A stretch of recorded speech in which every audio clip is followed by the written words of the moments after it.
नमस्कार, मेरा नाम ज्ञानेश्वर है और आपने देखना शुरू किया है लाइव सिटीज का विशेष कार्यक्रम बिहार की बात। और बिहार की बात आज बहुत खास है। इसके लिए हमारे साथ न्यूज रूम में पटना हाईकोर्ट के जाने माने अधिवक्ता देव प्रकाश सिंह साहब हैं। और हमने क्यों कहा खास है, आपको पता ही है कि बिहार में इन दिनों बिहार लैंड सर्वे चल रहा है और सरकार के नए नए फरमान आ रहे हैं। लेकिन देव प्रकाश सिंह साहब आज हमारे दर्शकों के साथ जो जानकारी साझा करने जा रहे हैं, हमें पता है कि उसके बाद बहुत सारे लोगों की नींद उड़ने वाली है, होश उड़ने वाले हैं। और विशेषकर बिहार के शहरी इलाके में रहने वाले लोगों की नींद उड़ेगी। मामला हाईकोर्ट तक पहुंचा है, हाईकोर्ट ने डांटा है, फटकारा है, देव प्रकाश सिंह साहब ने मुकदमा लड़ा है। देखिए क्या मसला है। देखिए, सरकार यह कहना शुरू कर चुकी है कि जो शहर बसे हैं, देखिए विशेष तौर पर जमुई की चर्चा होगी। सरकार कह रही है कि शहर की जो जमीन है वह सरकार की जमीन है। वहां रहने वाले जो लोग हैं, चाहे वह 50 साल से रह रहे हो, चाहे 100 साल से रह रहे हो, चाहे उनके नाम से रजिस्ट्री का कागजात हो, चाहे म्यूटेशन हो, चाहे लैंड पोजीशन सर्टिफिकेट हो, वह जमीन आपकी नहीं है, मतलब आम आवाम की नहीं है, मालिकाना हक सरकार की है। तो यह बड़ा फसाद सामने आ गया है। और जमुई में तो ऐसा हो गया है कि वहां का प्रशासन कह रहा कि पूरा जमुई शहर ही सरकार का है। वहां रहने वाले जो लोग हैं उन्हें कोई भी वहां जमीन का मालिकाना हक प्राप्त नहीं है और सरकार इसके मामले में कड़ा काम कर रही है। तो देव प्रकाश सिंह साहब, यह तो बड़ी समस्या पैदा होने जा रही है। और ये क्या हो रहा है, लोग 50 साल से रह रहे हैं, 100 साल से रह रहे हैं, आप जो जानकारी साझा करने जा रहे हैं वह तो सचमुच में नींद उड़ाने वाली है। हमारा घर, आपका घर, जमुई का तो मसला आएगा ही आएगा। सरकार कह देगी कि ये सारी जमीन हमारी है। जी धन्यवाद जी। देखिए, हम शुरू से ही बात बोलते आ रहे हैं हाँ कि जो सरकार पटना में रह के सोचती है जी, या जो सरकार कैबिनेट डिसीजन लेती है, जो नोटिफिकेशन निकालती है, संकल्प निकालती है, और जो नीचे जहां तक सीओ ऑफिस को एकदम ग्राउंड ऑफिस कहा जाए, जिसको तहसीलदार ऑफिस भी कहा जाता है, तो सर्किल ऑफिसर के ऑफिस तक जाने में और वहाँ का जो चट्टे बट्टे लोग हैं जी, सब जो पूरा एक कॉकस बना हुआ ये है, तो कहा ही जाता है ना कि जो अंचलाधिकारी का कार्यालय है वह भ्रष्टाचार का अड्डा है, वह दलाल का अड्डा है। ये सरकार के पूरे सिस्टम को डिरेल करके छोड़ देगा जब तक इसको सही नहीं किया जाएगा। अब देखिए, वो जो मसला आप बता रहे हैं जी, जमुई शहर जो 1857 जो प्रथम स्वाधीनता संग्राम जिसे कहा जाता है, उसके बाद लोगों को बसाया गया था शहर में। 1857 के पहले? जी, 57 के बाद। अच्छा, लॉर्ड कैनिंग थे उसमें गवर्नर जनरल। अच्छा, मंगल पांडे की लड़ाई के बाद। जी जी जी, जी। उस समय ये वाइसराय भी नहीं हुआ करते थे, उसमें कलकत्ता ही राजधानी थी। जी, उस समय बसाया गया था उस शहर को, और शहर को बसाया गया, लोगों को सेटलमेंट दिया गया। वो उस पर तब से उनके पूर्वज लोग काबिज हैं। और जब अब देश आज़ाद हुआ और जो जमीन थी, वो जमींदार जो ये बिहार लैंड एक जो रिफॉर्म एक्ट हुआ 1950, जिसकी जमींदारी चली गई, तो 1952 नोटिफिकेशन निकला था, जिसके कारण जमुई की तरफ की जो जमींदार थे उनकी भी जमींदारी चली गई। अब उसमें यह कहा गया था कि ऐसे जमीन जो गैर मजरूबा खास, गैर मजरूबा आम या बकास्त, जिरात, जो भी इस ढंग की जमीन है, वो इसका मतलब मोटे शब्दों में बता देते हैं कि सारे जमीन जमींदार के अपने जमीन थी, जिस जमीन को या तो किसी को पट्टा पर दिए हुए था या किसी को हुक्मनामा से दिए हुए था। हुक्मनामा रजिस्टर्ड भी था, विद्यौर महाराज, दिग्गी राजा, तमाम तो नाम आते हैं। सादा हुक्मनामा था, परवाना था, इन या नौकराना, चाकराना, सर्विस में ग्रांट करके वो लोगों के अलॉट किए हुए था। तो उसमें यह कहा गया कि जो जमीन किसी को जमींदार ने 1/1/1946 से पहले अलॉट कर दिया, मतलब आजादी के पहले, आजादी तो 47 में उसने 1/1/46 ले लिया, कि आजादी के बाद कहा गया जब ये लैंड रिफॉर्म एक्ट आया, तो कहा गया कि जमींदारों को कंपेंसेशन मिलेगा, क्षतिपूर्ति मिलेगा। उसमें वो बना के देख उनके पास कितनी प्रॉपर्टी है, कितनी जमीन है।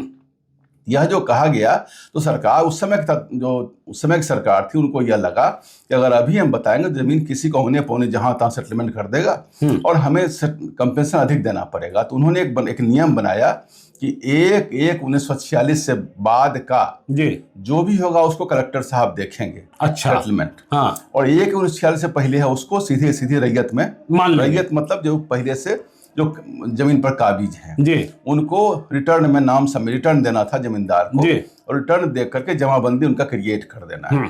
जमाबंदी नंबर बन जाएगा उनका, जमाबंदी पृष्ठ संख्या बनती है जो रेवेन्यू रिकॉर्ड होता है उसमें। तो उसके आधार पर सबों की जमीन का जमाबंदी नंबर 1952 से बना हुआ है। अच्छा, 1952 से बना हुआ है जी। अच्छा, उसके बाद जो कंप्यूटराइज्ड शीट हुआ 2002 मतलब पंडित नेहरू और डॉक्टर श्री कृष्ण सिंह के जमाने से। जी, उस समय से काबिज है, पक्का मकान है, हाँ, लोग रहते आ रहे हैं। फिर कितना पुराना शहर है। उसके परिवार में टाइटल शूट हुआ है, फिर बंटवारा हुआ है आपस में, वो सब कुछ भी है। उसके बाद बीच में उन लोगों को बहुत लोग जो बिजनेसमैन है उन्होंने बैंक का लोन लिया, लोन भी पेमेंट किया। एलपीसी एक होता है, लैंड पोजीशन सर्टिफिकेट, बिल्कुल, जो सर्किल ऑफिस से दिया था, जारी किया था। हर बार जब बैंक लोन में इशू होता है उसमें वो सर्किल इंस्पेक्टर जाके वहां जांच करता है, जमीन पर पक्का हाउस है क्या है, कागज पत्र जांच करके वो इशू होता है। वो भी इशू हुआ है जी, वो भी इशू, उसमें लिखा हुआ रजिस्टर टू इनका नाम पाए, सारा रिटर्न आदि सब कुछ सही है। इन सबों के बावजूद अब नया एलपीसी इशू नहीं करते हैं, कहते हैं कि आपका जमीन गैर मजरूआ खास है, फलाने नंबर खाता नहीं। अचानक कैसे हो गया कि गैर मजरूआ खास है? मतलब ये लैंड सर्वे के बाद की परेशानी पैदा हुई कि सरकार ने कुछ कर दिया है? सरकार का नोटिफिकेशन जो 11/11/2014 का है उसमें काफी स्पष्टता है कि कौन गैर मजरूआ खास सरकार की है और कौन जो है सो रैयत की है, स्पष्टता है। उसमें बड़ा लंबा चौड़ा है और रसीद कहीं वो उसका अलग से करना होगा। और उसमें लिखा हुआ है कौन अनाबाद बिहार सरकार होगा, कौन सा ग्रांट है। बहुत सारे फौजी लोगों को भी, एक्स सर्विसमैन लोगों को भी दिया गया था सरकार के द्वारा, अलॉटमेंट भी सरकार ने भी किया था जो वेस्ट हो गई है बिहार सरकार में। अच्छा, उसमें स्पष्टता है। लेकिन इन लोगों को मोटा मोटी समझ में आता है गैर मजरूआ खास मतलब सरकार की अनाबाद बिहार सरकार। हाँ। अब यह बात समझ, जमीन बहुत कॉम्प्लिकेटेड कानून है, बिल्कुल बहुत ही कॉम्प्लिकेटेड है। मोटे मोटे इतने मोटे मोटे किताब पढ़ते हैं हम लोग, समझ में आती है मामला क्या है। आसान नहीं है कि कोई एक दिन पढ़ के समझ के कुछ से कुछ बाएं देना कर। गैर मजरूआ खास का मतलब क्या होता है? जब सरकार मालिक नहीं तो मालिक कौन है उसका? देखिए गैर मजरूआ का मतलब, पहले गैर मजरूआ मतलब जो जमीन जहां पर खेती नहीं होती जी, गैर मजरूआ जहां खेती नहीं होती। खास मतलब जो जमींदार की अपनी जमीन थी। अच्छा, दो तरह की जमीन थी। जैसे एक जमीन थी जो पोखर था, बाजार था, हाट था, कब्रिस्तान था, रोड था, प्लेग्राउंड था, धर्मशाला था। इस ढंग का जो कॉमन जमीन उसको कहते थे गैर मजरूआ आम जी। गैर मजरूआ खास उस जमीन को कहते थे जो जमींदार अपने पास रखता था और अपने ही पैसा से अपना आदमी रख के खेती बाड़ी बगीचा ये सब लगाता था जी। उसमें से बहुत सारी जमीन को जमींदार ने हुक्मनामा से, पट्टा से, लीज से किसी को दिया, रैयत बनाया था, रजिस्टर्ड लीज से भी बनाया गया था जी। तो उसमें यह निर्णय हुआ कि जिन लोगों को जमींदार 1946 से दे चुका है उन लोगों को जमाबंदी क्रिएट कर दिया जाए, वो उनके उत्तराधिकारी भी उस जमीन के मालिक होंगे जी। ये स्पष्टता है। मैं आपको, चूंकि यहाँ तो आपको कैमरा पर दिखाना स्पष्ट नहीं होगा, लेकिन आप बता देना। ये नोटिफिकेशन आपका है जी, ये 11/11/2014 का नोटिफिकेशन है, वो जो वर्तमान सरकार है उसके द्वारा ही निकाला गया है। इसमें काफी 2014 में भी नीतीश कुमार ही थे जी जी जी, काफी स्पष्टता है इसमें। हाँ। लेकिन सबसे बड़ी बात है, कल जो केस जीतन मांझी थे या, हाँ ठीक है जी, कल जो केस था जी होगा इन्हीं का। जीतन मांझी तो कुछ जी बिल्कुल बीच में 2 4 5 7 महीना थे, तो उसमें कोई बहुत बड़ी पॉलिसी तो नहीं बनी। सब पॉलिसी बनने में बहुत समय लगता है। कल जो मामला था उसमें ऑनरेबल जस्टिस बहुत इरिटेट नहीं, ये जमुई का मसला आया कैसे, हम यह भी समझना चाहते हैं, क्योंकि जमुई के हमारे बहुत सारे दर्शक हैं, वह समझना चाह रहे होंगे कि भाई पूरा जमुई शहर, आप बता रहे थे खाता नंबर भी कुछ बता रहे थे कि हाँ कि पूरा जमुई शहर 36 को उन्होंने कहा पूरा गैर मजरूआ खास है। हाँ, तो सारी जमीन सरकार, तो खाता नंबर 36 में पूरा जमुई शहर है। सब जो बीच जो मार्केट एरिया, जैसे आपका एग्जीबिशन रोड पटना का उस ढंग का जो एरिया है जो काफी कॉस्टली जमीन है, सब पर मार्केट जमुई में तो हाँ करोड़ों रुपए पर कट्ठे की जमीन है, वही एरिया है। अच्छा, मतलब जो शहरी इलाका है, जो मार्केट है, उसमें जो जमीन है, जो सरकार करी, ये जमीन हमारी है, आपको हटना पड़ेगा। सर्किल ऑफिस से समझिए 1 किलोमीटर पर या 500 मीटर की दूरी पर, अच्छा, या उससे भी कम। जब ऑनरेबल जस्टिस ने, नहीं, ये परेशानी कैसे पैदा हुई जिसके कारण हाईकोर्ट जाना पड़ा? हम यह भी समझना चाहते हैं कि लोग क्या चाह रहे थे और अंचलाधिकारी ने क्या किया या राजस्व कर्मी ने क्या किया जिसके कारण हाईकोर्ट जाना पड़ा और फिर हाईकोर्ट ने फैसला सुनाया। देखिए, व्यापारी जब लोन लेते हैं बैंक से जी, तो बैंक मांगता है लेन पोजीशन सर्टिफिकेट, या जब आप ट्रांसफर करने जाएंगे रजिस्ट्री ऑफिस में, क्योंकि पुराना मकान है, पुश्तैनी है, कोई ट्रांसफर करता नहीं है, ना बेचता है, तो पता नहीं चल रहा है कि सरकार के क्या गुल खिला रही है बैठ करके यहाँ जी। लेकिन जो एलपीसी लेता है, इसको एलपी जो बैंक में देता है कि हमारा जमीन हमारे दाखिल कब्जा में है, हम इसके मालिकाना हक में हैं, उसको इशू करने में दिक्कत करने जिसके बदले में वैल्यूएशन होता है, फिर माना जाता है कि लोन के बदले में यह गिरवी रखा गया, जो वैल्यूएशन अलग चीज है। सर्किल अफसर केवल काम है कि एलपीसी इशू करना, रजिस्टर टू चेक करिए, जमाबंदी चेक करिए और बोल दीजिए हाँ इनका जमीन है, ये इसका मालिक है, इतना ही देखना, बाकी तो बैंक का अपना काम है। वैल्यूएशन तो अलग चीज है। वो लेने के लिए गया, उन्होंने रिजेक्ट कर दिया। कोई व्यापारी गया? व्यापारी गया। अच्छा, रिजेक्ट कर दिया उन्होंने, रिजेक्ट कर दिया तो वो क्या कहकर रिजेक्ट कर दिया? आपका जमीन गैर मजरूआ खास है, इसलिए आपको नहीं मिलेगा। आपका जमीन गैर मजरूआ खास है, खास किस्म की भूमि है। अच्छा, इसलिए आपकी जमीन वो वैकेंट लैंड था कि उस पर घर बना हुआ था? पक्का मकान है, 100 साल से बना हुआ। 100 साल से बना हुआ? 100 साल से मकान है। और पहले 2004 में उसी जमीन का उन्होंने एलपीसी इशू किया था। अच्छा, उसमें उनके सर्किल इंस्पेक्टर जाकर के जांच किए हैं और जो सर्किल ऑफिसर उस समय के हैं जी, उन्होंने लिखा है बकायदे उस एलपीसी पर कि रजिस्टर 2 से मिलान किया, सभी कागजात का जांच किया, सर्किल इंस्पेक्टर को भेज करके जांच किया, सब रिपोर्ट के हिसाब से इनको हम दे रहे हैं, यह लिखा हुआ। 2004 में स्थिति वो थी, आज क्या हो गया? बिल्कुल भाई, आज तो कोई नई स्थिति नहीं है। उस जमीन पर कभी टाइटल सूट चला था 1970 में, तो 70 में चला था। प्रकाश जी, हम यह समझना चाहते हैं, जमुई की चर्चा तो आप कर ही रहे हैं, पहले तो शहर पटना सिटी था और लोग कहते हैं इधर के इलाके में तो बगीचा थे और ये सब कुछ थे, तो ये पटना शहर भी लोग कहने कल की गैर मजरूआ है। किसी जो और दूरदर्शी लोग कुछ पदाधिकारी हो गए हैं, जिनको या तो बहुत कम उम्र के हैं जी, समझदारी नहीं है। कल ऑनरेबल जस्टिस ने कहा कि आप थोड़ा किताब पढ़िए जी, और जजमेंट जो इसमें आया, मैं आपको बता दूं, किसी ढंग के सिमिलर केस में किसी का, अच्छा, सीओ साहब ने कह दिया कि ये गैर मजरूआ खास है, इसलिए हम एलपीसी नहीं दे सकते हैं, आप जमीन के मालिक नहीं है, यह सरकार की जमीन है। जस्टिस एकदम बहुत तेईस में आ गए और उन्होंने कहा कि नौकरी चली जाएगी आप। अच्छा, कौन आए हाईकोर्ट में? कौन आए? क्योंकि यह नजीर बन जाएगा ना। हाईकोर्ट जस्टिस सत्यव्रत वर्मा का कोर्ट था। अच्छा, सत्यव्रत वर्मा का कोर्ट था। हाँ हाँ, उन्होंने कहा कि नौकरी चली जाएगी। एप्लीकेंट कौन थे? एप्लीकेंट एक वहां के व्यापारी हैं जम्मू के, तो वो बोलना सही नहीं होता जी। बिल्कुल, हाँ, कोर्ट में निर्णय में है, कल के जजमेंट में है, तो लोग देख ही लेंगे, पब्लिक डॉक्यूमेंट है वो। तो उसमें कहा गया कि ये जो है सो आपने कैसे कर दिया इस चीज को। तो उन्होंने कहा गैर मजरूआ खास जमीन है। बोला कि जो रसीद है 1952 से, जब से जमीन लैंड रिफॉर्म्स एक्ट आया है, उसके बाद जो वेस्टिंग हुआ, उसके बाद से रसीद तो आप दिए हुए हैं।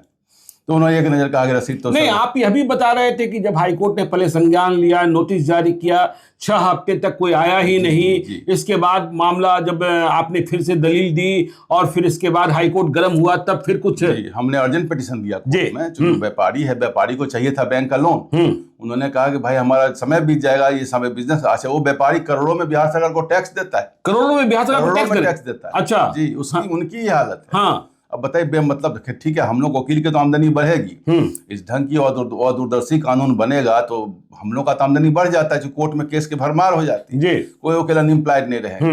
लेकिन क्या सरकार का यही काम बच गया है? और सरकार अपने पदाधिकारी को सेंसिटाइज क्यों नहीं करती है? नहीं, तो पहले हाईकोर्ट ने नोटिस जारी किया तो जवाब ही नहीं आया। नोटिस जारी किया, उनको समय दिया गया, 19 नवंबर ही जवाब देने का समय था। अच्छा, हाँ, 19 नवंबर को नहीं दिया। फिर ये केस लगा था 2-3 रोज पहले, 26 तारीख को लगा केस। 26 को उन्होंने कहा कि 2 सप्ताह और समय दीजिए, 2 सप्ताह और समय दीजिए। तो उन्होंने कहा इतना दिन समय मिला, अब क्या इतना समय चाहिए?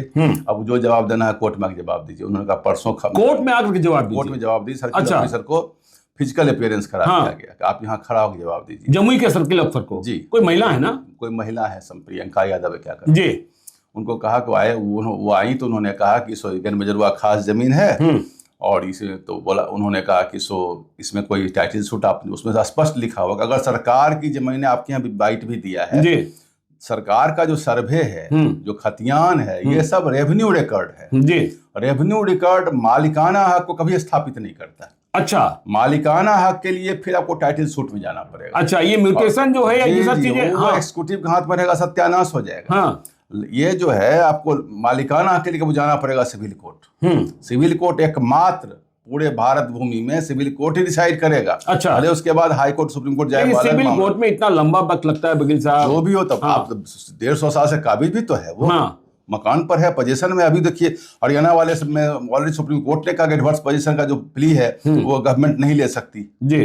तो इस ढंग की बहुत, अभी बिहार में एक कानून था, इसमें जमाबंदी किसे कैंसिल किया गया तो स्पष्ट जजमेंट आया बिहार पटना हाई कोर्ट का कि लॉन्ग टर्म जमाबंदी जो 60, 70 साल, 50 साल से कायम है, उसको आप कैंसिल नहीं कर सकते हैं। अच्छा, इसके अगेंस्ट में यहाँ एलपीए किया गवर्नमेंट ऑफ बिहार ने, अब जब एलपीए हुआ तो एलपीए वहाँ भी एलपीए में भी कन्फर्म कर दिया गया ऑनरेबल हाई कोर्ट द्वारा, उस समय जस्टिस रेड्डी साहब थे जी।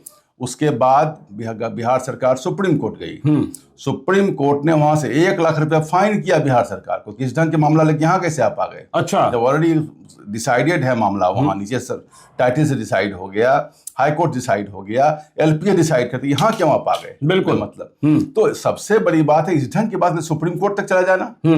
जिस जमीन पर कौन है, जनता है, सरकार की मालिक वही है, जनता वहां बैठी हुई है, कोई ब्रिटिश सरकार तो नहीं आई है ना। बिल्कुल, कोई जमीन पर घर मकान बना के 100-150 साल से कायम है। 1944 से आप कह रहे हैं, 1957 का उसने खतियान दिया है जी, और 1916 का भी खतियान जो है उसमें उसको कॉपी नहीं उपलब्ध है, लेकिन उसने कहा कि हमारे पूर्वज कहते थे, उसमें भी हम लोग का नाम है। अगर सरकार के पास, सरकार निकाल के देखे उस चीज को। अब उसमें खतियान में उन्होंने लिखा है बा कब्जा, तो बा कब्जा लिखा मीन्स के पोजीशन में, तो वो डिस्प्यूट में नहीं है जी। वो कब्जा में है, पक्का का मकान है, वहां रह रहे हैं, वो 1857 में ही बना है।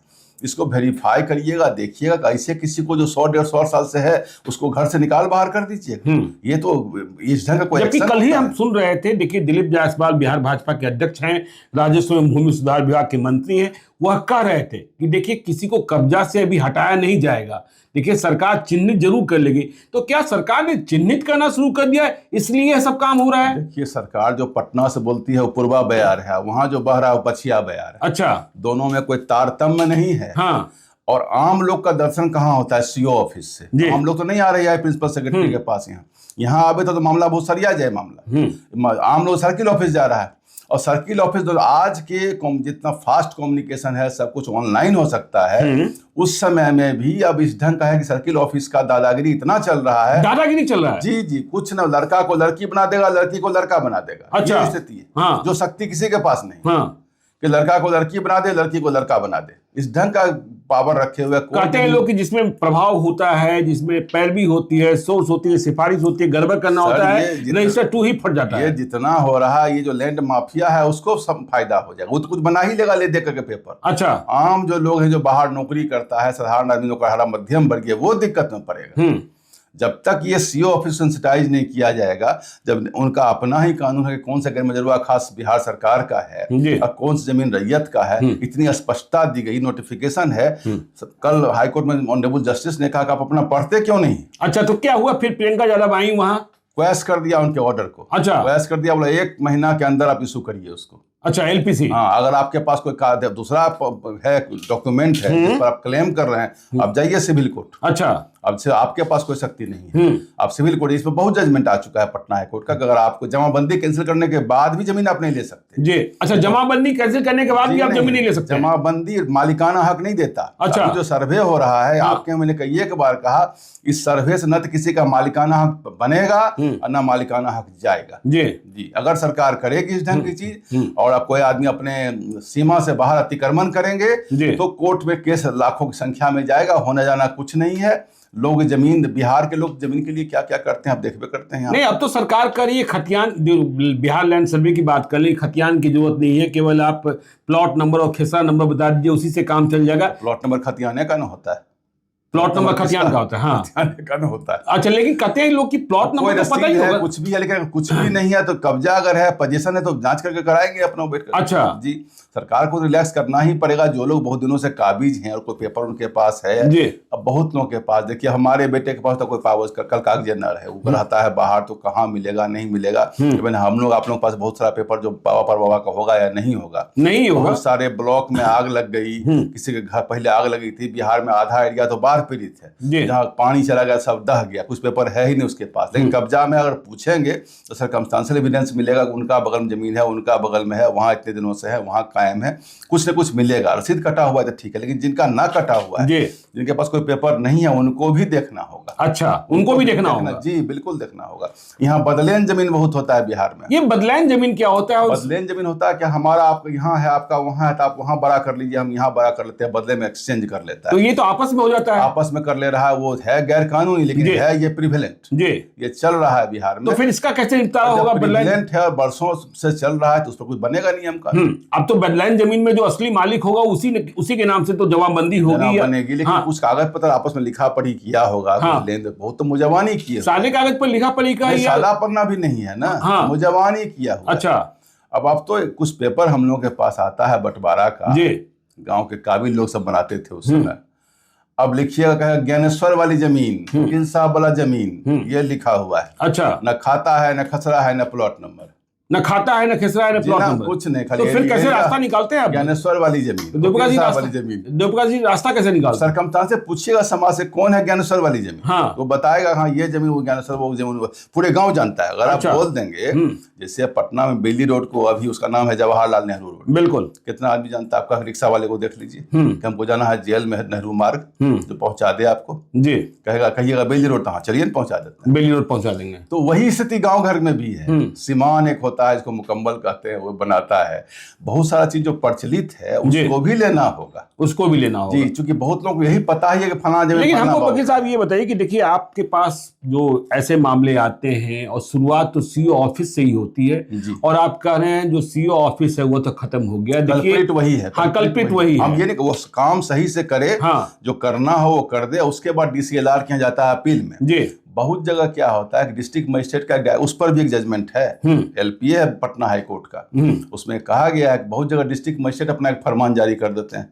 अब वो सीओ डीसीएलआर वो सब शॉर्ट कर गए, मतलब अच्छा। मुझे कोई पावर नहीं है। हाँ, डीएम साहब ने कहा सब लोग उसी ढंग का, डीसीएलआर का जो है वहाँ अपील का प्रोविजन है एक्ट में, वो सब ऐसे ही होक्स बन के रह गया। अच्छा, उस पर भी ऑनरेबल पटना हाई कोर्ट ने कहा कि जिनका जो पावर है उनको यूटिलाइज करने दीजिए, आप अपने शक्ति का, अपने प्रभाव का उपयोग करके उनसे ऑर्डर मत करवाइए। उनको जब एक्ट में पावर दिया हुआ है, कानून में पावर दिया, उनको उपयोग करने दीजिए। लेकिन ऐसा लोग नहीं कर रहे हैं, वहां भी गड़बड़ी हो रही है। तो इस चीज को इसलिए सिविल कोर्ट में डाले हुए, सिविल कोर्ट इस मसला को डिसाइड करेगा जी। तो मालूम, मैंने पहले भी कहा कि ये जमाबंदी से, रिपोर्ट से, खतियान से किसी की जमीन मालिकाना हक न क्रिएट होगा न जाएगा। सरकार का एक मसला यह है कि बहुत सारी सरकारी जमीन बहुत लोग जहां तहां बसे हुए हैं। अभी देखिए बेतिया महाराज वाला भी बिल्कुल एक मसला आ गया है, एक मसला आ गया है। हाँ, खैर इसमें क्या होगा? लेकिन सरकार ने कह दिया है कि जो बचे हुए हैं उन्हें भी हटाया नहीं जाएगा, उनको कोई उपाय किया जाएगा, ऐसे थोड़े होता है। अच्छा, लेकिन ट्रेसपासर्स है राइट, जो कहीं अतिक्रमणकारी हैं उनका भी अधिकार है, उनका भी अधिकार है। पार्ले सिनेमा वाला अभी टूटा था, और ऑनरेबल चीफ जस्टिस जो अभी हैं, बिल्कुल, संडे को कोर्ट खोला था और 3 सेशन में कोर्ट चला था जी, 2 सेशन चलता है कोर्ट ऐसे, उस दिन 3 सेशन कोर्ट चला था। संडे के दिन में क्या क्या हुआ था उस अखबार में सब निकला ही था, आप लोग देख। इसलिए किसी, अभी ऑनरेबल सुप्रीम कोर्ट ने भी कह दिया, बिल्कुल कोई आदमी जमीन पर है, घर में है, मकान में है, पूरा जो ड्यू प्रोसीजर ऑफ लॉ है जी। अब कल ही मैं कोई देख रहा था, कोई विधेयक पास हो रहा है जिसमें लिखा हुआ है कि 7 दिन में हम ले लेंगे जमीन। बिल्कुल, अब 7 दिन जमीन कैसे ले लेंगे? नहीं, एक तो विधेयक आया ना कि सरकार की जमीन पर आप कब्जा करेंगे तो ये आपको सजा हो जाएगी, इतना जुर्माना हो जाएगा। लेकिन खैर, इससे इतर हम ये जानना चाहते हैं कि जो आपके पास मुवक्किल आते हैं, क्लाइंट आते हैं, और जो आप सीओ ऑफिस की बात कर रहे हैं, देखिए कल हमने दिलीप जायसवाल को भी सुना था कि वे कह रहे थे कि देखिए मैं भ्रष्टाचारियों को छोड़ूंगा नहीं। किस तरीके के भ्रष्टाचार की शिकायतें लोग लेकर के आते हैं? भाषण करने से नहीं होगा, प्रबंधन की चीज है, प्रबंधन की चीज है। सरकार अच्छी है, सरकार में नीतीश कुमार बैठे, उनको प्रबंधन के देवता हैं, चाहे तो कर दे सकते हैं, लेकिन सिस्टम ये करें जो सरकार चाहती है, सरकार की नियमावली है उसका पालन। किस तरीके की करप्ट प्रैक्टिसेज है आपने तो महसूस किया होगा ना? देखिए, एक तो ज्ञान की भी कमी है। अच्छा, अब जैसे गैर मजरूआ खास में तो बड़ी नोटिफिकेशन है, पूरा बना हुआ 2-3 पेज नोटिफिकेशन है।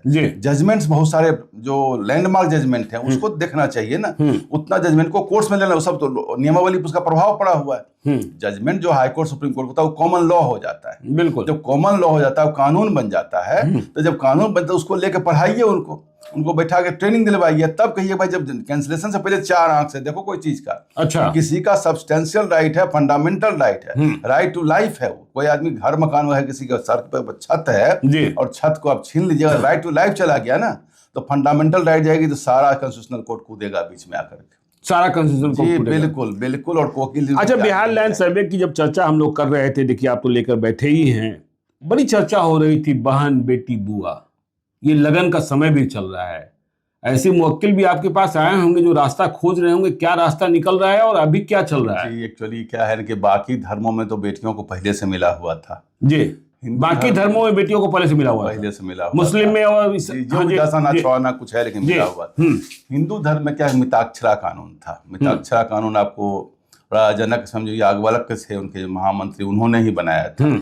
उसमें था कि बेटियों को मायके में कोई अधिकार नहीं होगा जी। बाद में 1956 में हिंदू सक्सेशन एक्ट आया, उसमें कहा गया कि पिता की संपत्ति में जो पिता की खरीदगी है, जो पिता का जो हिस्सा बट के पड़ेगा, बिल्कुल, उसमें बेटियों को हिस्सा मिलेगा। मतलब बाबा से यदि पिता को आया है तब भी मिलेगा जी, मिलेगा। हाँ जी। लेकिन अब 2005 में कानून आ गया जी। 2005 में कानून आ गया, उन्होंने कह दिया कि नहीं, ये जो बेटा और बेटी दोनों समान है और होना चाहिए सब समाज में, बिल्कुल दोनों समान है और दोनों को समानता का अधिकार मिलेगा। दोनों का को पहले था कि बेटी का राइट भी है, तो बेटी बंटवारा के लिए पार्टीशन सूट नहीं कर सकती है। अब जैसे कोई भाई कहता हमें बांट के अलग कर दीजिए, वैसे बहन भी कह सकती है हमारा बांट के हमको अलग कर दीजिए। अच्छा, ये को पार्टनर, अच्छा, बहन भी कह सकती है कि बांट कर अलग कर हमको बांट के अलग कर दिया, आप अपना साथ रहिए, हमारा हिस्सा दे दीजिए। ये राइट दे दिया गया उसको उस 2005 वाले एक्ट से। और बाद में ऑनरेबल सुप्रीम कोर्ट के जजमेंट के द्वारा कहा गया, पहले तो लॉ में लिखा गया कि जो 2005 के 2004 में दिसंबर है, उसके पूरा डेट हमको ढंग से याद नहीं है, उस डेट से पहले कि जो भी लोग हैं सबको मिलेगा। तो कुछ लोगों ने कहा अच्छा ठीक है 2005 के बाद जो पैदा लिए, बोला कि नहीं नहीं ऐसी बात नहीं है। अगर जमीन का बंटवारा नहीं हुआ है, आपका जमीन आपका इजमाइल है, संयुक्त पड़ा हुआ है और आपका बंटवारा नहीं हुआ और भाई बहन है, तो वहाँ बहन का हिस्सा चाहे 25-30 साल पहले का भी क्यों नहीं हो, पीछे कोई ने डिसाइड नहीं किया। अच्छा, बोला कि वो भी ले सकती हैं। हाँ, अगर आपका बंटवारा हो गया जी और आपने कुछ बेच लिया, सब अलग अलग हो गए हैं, तो उस केस में उन पीछे नहीं जाना चाहेगी उस केस में जी। लेकिन यह है कि अब बहनों को बराबर का अधिकार है और बहनें को पार्टनर हो चुकी हैं। अब दिक्कत ये हो रही है कि अपने यहाँ ट्रेडिशन भी तो लॉ है ना, बिल्कुल, लोग माने हुए हैं कि बेटियों को नहीं देना। सारी प्रॉपर्टी तो अच्छा, आजकल जो नए पिता हैं वो तो बेटियों को ज्यादा प्यार करते हैं पहले से, और होना करना चीज कहता है a daughter is your daughter till the end of your life, बिल्कुल, a son is your son till he gets wife जी। जी तो इस हालात में यह है कि बेटियों को पिता भी देना चाह रहे हैं, बिल्कुल। तो ऐसे हालात में यह हो रहा है कि अब जो बेटियां हैं उनको अगर आप नहीं देंगे तो दिक्कत हो जाएगी। लोग क्या कह रहे हैं अभी, समझते हैं कि बेटा का हिस्सा छोटा हो जाएगा या गांव की जमीन खेती की बढ़ जाएगी, चूंकि एग्रीकल्चर इकोनॉमी तभी भी है ही ना। तो वो लोग क्या कर रहे हैं कि अभी बेटी की शादी शुरू हो रही है, शादी का शुरू हो गया, हाँ, लगन शुरू ही है, बिल्कुल पिक पर चल रहा है। रिलिंक्विशमेंट डीड होता है, वो बता रहे थे कुछ, एफिडेविट होता है, वो बनवा के साइन करवा दे रहे हैं कि हम अपने अधिकार का अपने फलाना भाई या भाइयों के फेवर में हम त्याग करते हैं। अच्छा, वो एफिडेविट करा के लिख के दे देते हैं, कानून वैल्यू हो जाता है, भाई हमने लिख के दे दिया। लेकिन अगर वो लिख के दे दिया, उसके पहले को बंटवारा नहीं हुआ, फिर उसने ऑब्जेक्शन दे दिया कि नहीं हमने लिखा, उसको विड्रॉ करते हैं तो वापस भी हो जाएगा। अच्छा, रिलिंक्विश वापस भी हो सकता है, वापस भी हो सकता है। हाँ, लेकिन नॉर्मली ऐसा फिर उनको फिर जाना पड़ेगा, कोर्ट से कराना पड़ेगा। तो ये बहुत जगह हो रहा है। बहुत अभी बीच में छठ में बहुत की बुआ आदि आई थी घर पर छठ करने के लिए, उनको भी इमोशनल अत्याचार बहुत लोगों पर। नहीं तो रिलिंक्विश जो है रजिस्टर्ड होगा कि ऐसे ही हो जाएगा? रजिस्टर्ड भी हो सकता है, एफिडेविट भी कोर्ट से करा सकता है, 1000 रुपए के स्टाम्प पेपर पर। जी जी जी। अच्छा, ये इतना आसान है? ऐसे भी मुवक्किल पहुंच रहे होंगे आपके पास जो चाहते होंगे, लेकिन आंखें तो नम होती होगी कि बेटी को हम वंचित कर रहे हैं, लेकिन हाँ क्या करिए। अभी क्या है कि जो फुआ लोग हैं ऊपर गाज गिर रही है, फुआ पर गाज गिर रही है। अच्छा, लोग जो है क्योंकि अभी जो बाप की बेटी है उनका लिया जा रहा है इमोशनल, देखिए आपका भतीजा है, ये है, वो है, कैसे देखिएगा। कई सारे रील्स तो वायरल हो रहे हैं ना। छठ पहले था ना कि फुआ धी सवासीन आती थी, कुछ दे के विदा करिए और सबको पैर छू प्रणाम करिए, फूफा शादी ब्याह का आप जानते ही थे। तो उन लोगों को ज्यादा सम्मान था, फिर सम्मान करना पड़ रहा है। अच्छा, फूफा और फुआ का सम्मान करना पड़ रहा है। देखिए कई सारे रील्स भी वायरल हो रहे हैं, आप देखते ही रहते हैं। हाँ, तो अब तो देखिए जो जमुई का मसला, सामाजिक समस्या, सरकार का कोई मामला नहीं है, ये सामाजिक समस्या है। तो देखिए जमुई का जो मसला आया, सरकार को सभी अंचलाधिकारियों को स्पष्ट कर देना चाहिए ना कि इस तरीके से आप गैर करना पड़ेगा, ट्रेन करना पड़ेगा, समस्या वहीं से जनरेट हो रही है। जो सर्वे में भी जो मामले से मैंने कहा ना कि डिमोनेटाइजेशन कैसे फेल किया, वैसे ही फेल अगर सर्वे करेगा तो उसके घर में आग लगेगी, घर के चिराग से। नीतीश कुमार संवेदनशील हैं? वो संवेदनशील क्यों नहीं होंगे? वो तो नेता, जनप्रिय नेता है। वो तो पब्लिक के वोट से आते हैं जी। तो जो वोट से सरकार बनेगी उसको तो होना ही पड़ेगा संवेदनशील। नहीं होगा तो उपाय क्या है उनके पास? देखो जो ब्यूरोक्रेट है उनको कोई मतलब नहीं है जी। अब हमको यह समझ नहीं आता, कोर्ट, हाई कोर्ट या वो तो सिलेक्शन से आते हैं, बिल्कुल, वो संवेदनशील हैं, वो समझ रहे हैं।